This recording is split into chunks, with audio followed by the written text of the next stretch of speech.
أعوذ بالله السميع العليم من الشيطان الرجيم. بسم الله الرحمن الرحيم. الحمد لله والصلاة والسلام على سيدنا محمد وعلى آله وأصحابه أجمعين. امشب قصد دارم یک هدیه بدم به برادران و خواهران عزیزم. این هدیه یک دعای بسیار زیبایی است که از رسول الله صلی الله علیه وسلم ثابت شده. این دعای زیبا امیدوارم که در دل هر مسلمانی جای بگیره و هر مسلمانی آن را از بر کند. دعایی برای حفاظت خودتان، دعایی برای نجات خودتان از مصیبت ها، از بیماری ها، از درد و رنج ها. رسول الله صلی الله علیه وسلم فرمودند هنگامی که کسی مصیبت زده ای را دید، اگر این دعا را بخواند الله او را به آن مصیبت مبتلا نمی کند.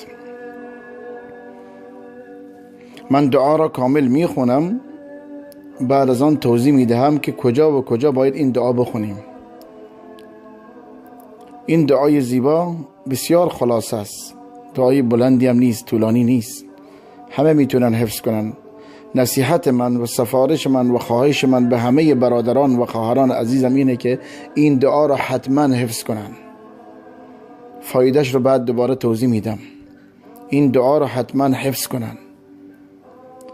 اون دعا اینه: هر وقت کسی را دیدید به مصیبتی مبتلا بود، به مریضی مبتلا بود، به درد و رنجی، به آفتی مبتلا بود، هر چی میخواد باشه، آفت بدنی باشه، آفت دینی باشه، آفت مالی باشه، کسی را دیدید مبتلاست، این دعا را بخوانید. اما این دعا را نباید بلند بخوانید که اون شخص بشنوه در جلو روش. مثلا طرف یک بیماری مبتلاست، جلو روش این دعا را بلند بخونید، چون به رویش تأثیر داره. بین خودتان و خدای خودتان بخوانید طوری که اون نشنود. دعا اینه: الحمد لله الذي عافاني مما ابتلاك. الحمد لله الذي عافاني مما ابتلاك به وفضلني على كثير ممن خلق تفضيلا. هر کس این دعا را بخواند الله او را از آن مصیبت نجات میدهد، به آن مصیبت او را مبتلا نمی کند. یه بار دیگه دعا میخونم، دعا را بنویسید و حفظ کنید. این دعا حیاتی است، بسیار بسیار دعای مهم و ضروری است. از آب خوردن، از نان شب هم برای شما واجب تره. الحمد لله الذي عافاني مما ابتلاك به وفضلني على كثير ممن خلق تفضيلا.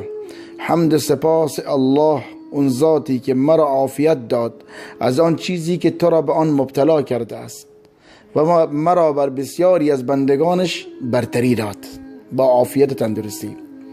به عنوان مثال به عیادت شخصی میرید بیماره در بیمارستان، شخصی سرطان داره، الله همه بیماران را شفا بده، شخصی بیماری هپاتیت داره، شخصی بیماری پوستی داره، شخصی کوره، شخصی فلجه، شخصی نمیدونم دستش قطع شده، شخصی انگشتش قطع شده، شخصی دچار سوختگی شده، شخصی دچار یک بیماری خطرناک لاعلاج شده، پاش قطعه، در بدنش آفتی رسیده، گوشش کره، ماشینی دیدی تصادف کرده، کنار جاده دیدی جسدهای ریخته، شخصی داره گریه میکنه به مصیبت، شخصی را دیدی به مصیبتی، به مرگ عزیزی مبتلا شده داره گریه میکنه، شخصی دیدی در مال تجارتش ورشکست شده، مغازش آتش گرفته، شخصی دیدی مثلا ماشینش آتش گرفته، خونش آتش گرفته، در مالش، در جسمش، در خونش. شخصی دیدی اصلا مبتلا به معصیته، سیگار میکشه داره، زنی دیدی بی‌حجابه، دیدی زنش بی‌حجابه، شخصی دخترش بی‌حجابه، شخصی را دیدی بی‌نمازه، شخصی را دیدی داره شراب میخوره، شخصی دیدی داره دختر بازی میکنه، با دختران داره میاد میگرده، شخصی دیدی به هر منکری مبتلا شده. هر کی را دیدید این دعا را بخوانید، الحمد لله الذي عافاني مما ابتلاك به وفضلني على كثير ممن خلق تفضیلا. الله تو را از اون مصیبت نجات میدهد. رسول الله صلی الله علیه وسلم خبر داده تو را به اون مصیبت مبتلا نمی کند. چقدر دعای زیباست. ما از بیماری میترسیم، وقتی دیدن کسی میریم بیماری سرطان داره از سرطان میترسیم. میخوای الله تو را نگه بداره، تو را حفاظت بکنه از اون بیماری. این دعا را بخوان. اما گفتم بازم میگم بلند در جلو روی بیمار نخوان، بین خودت به خدا تا دیدی در زیر لبت بخون الحمد لله الذي عافاني مما ابتلاك به فضلني على كثير ممن خلق تفضیلا. 2-3 بار بخوان و خداوند را سپاس بگو الله تو را عافیت داده. این دعا حمد و سپاس الله است بر عافیتی که الله به تو داده و نگهداری و حفاظت تو را از اون بیماری است. نگهداری و حفاظت تو از اون بیماری است. چقدر زیباست. هم حمد و سپاس الله، هم نگهداری و حفاظت تو از آن بیماری است. برادران و خواهران عزیز، این دعا را از بر بکنید، به این دعا عمل بکنید، پایبند باشید.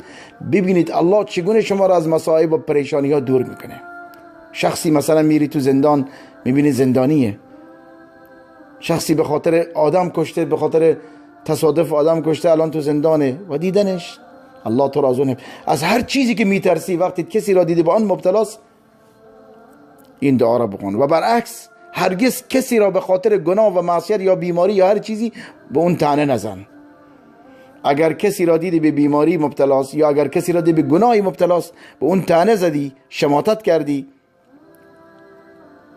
از اون مسخره کردی از گناهش، الله به اون عافیت میده، تو را به اون گناه مبتلا میکنه. نعوذ بالله. مواظب باشین.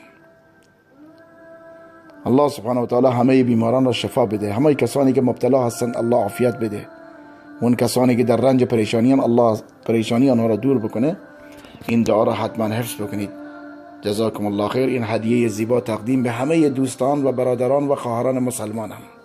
الله از ما و شما قبول بکنه و این کلیپ و این مقطع را هم منتشر بکنی. الله جزای خیر بده به هر کسی که این کلیپ ها را منتشر میکنه تا فایده عام بشه، برای همه مردم، به دست همه برسه. این را منتشر بکنی، به دست همه برسه که همه این دعا را یاد بگیرن.